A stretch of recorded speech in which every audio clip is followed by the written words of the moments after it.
பச்சடி செய்ய போகிறோம். ஒரு பிடி உள்ளி எடுத்தோம். சின்ன உள்ளி, சின்ன சின்ன ஈரொள்ளி. இது சின்ன உள்ளி. ஒரு 3 பச்சை மிளகாய் எடுத்து வச்சுருக்கோம். அளவாக புளி எடுத்து வச்சுருக்கோம்.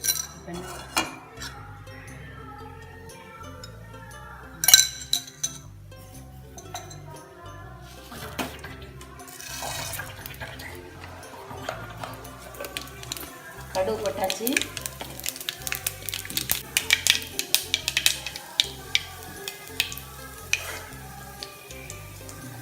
கடுகு கொட்டியாச்சு.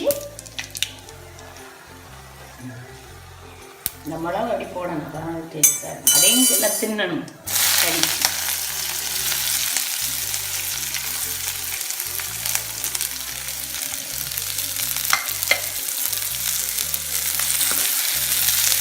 வதக்கணும்.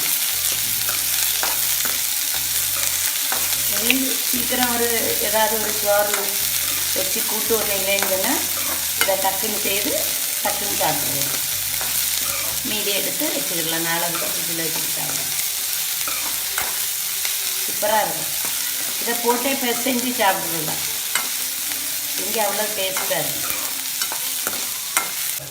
வெட்டி வச்சுருந்தா அந்த 3 பச்சை மிளகும், ஒரு பிடி உள்ளி. இது நிறைய வேணால் நிறைய. இது எங்களுக்கு நெய் கொஞ்சம் சால மீன் வாங்கி குழம்பு வச்சோம். அதனால் கொஞ்சம் செய்யும். உங்களுக்கு காட்டுறோம். நீங்கள் வீட்டில் இருக்கையில் எல்லோரும் இதை செய்து ஒரு சோறு ஏதாவது வச்சு கஞ்சி, சூடு கஞ்சி வச்சு குடித்தாலும் நல்லாயிருக்கும். நல்லா வதங்கக்கூடாது, அப்போ திண்டியது நல்லா ருசியாக இருக்கும். ரொம்ப வதங்கக்கூடாது, கரெக்டாக வதங்கணும். நீங்கள் என்ன செய்யணும்? அளவாக புளி 2 நிமிஷத்தில் செஞ்சிடலாம். புளி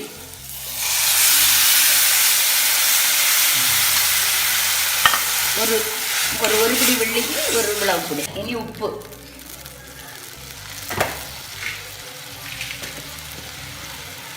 இது கொஞ்சம் இந்த பழம் புளியாக இருக்கும். அது நார்வல் புளி. அதனால் அது கொஞ்சம் கலர் கம்மியாகிடுச்சு. இதில் மஞ்சள் பொடியோ எதுவும் போடக்கூடாது. இவ்வளவுதான். இந்த உள்ளியும் இதையும் வதக்கணும், கொதிக்க விடணும். இது வேவணும். இனி கொஞ்சம்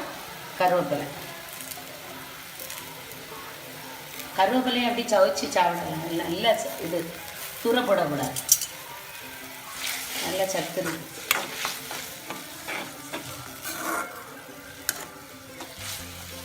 இல்லை வத்தல் பொடியோ எதுவும் போடக்கூடாது. சிம்பிளாக ஒரு கறி கூட்டு ஒன்றும் இல்லையா, இதை 2 உள்ளியை படப்படா நறுக்கணும். கொஞ்சம் புளியை ஊற போடணும். அப்படியே 2 பச்சை மிளகாய் போட்டு ஒரு வதக்கணும். கொதிக்க விடணும். நல்லா வத்திடணும். அந்த தண்ணி கொஞ்சம் வற்றணும். அந்த புளி வற்றினா தான் அதில் கலந்து அது டேஸ்ட்டாக இருக்கும். காயப்பொடி போடணும். மணமாக இருக்கும். நல்லா மணக்குது. அப்படி மணக்குது. இது ஓட்டை சின்னது, அதனால அப்படி போதும். இவ்வளோ காயம் போடுறமான்னு நினைக்கிறக்கூடாது. ஓட்டை சின்னது. இன்னும் வேகணும். வெந்தால் தான் அது ருசி. கொஞ்ச நேரம் அப்படி இருக்கணும். இந்த மிளகையும் கடித்து சோறும் வச்சு சாப்பிட்றலாம்.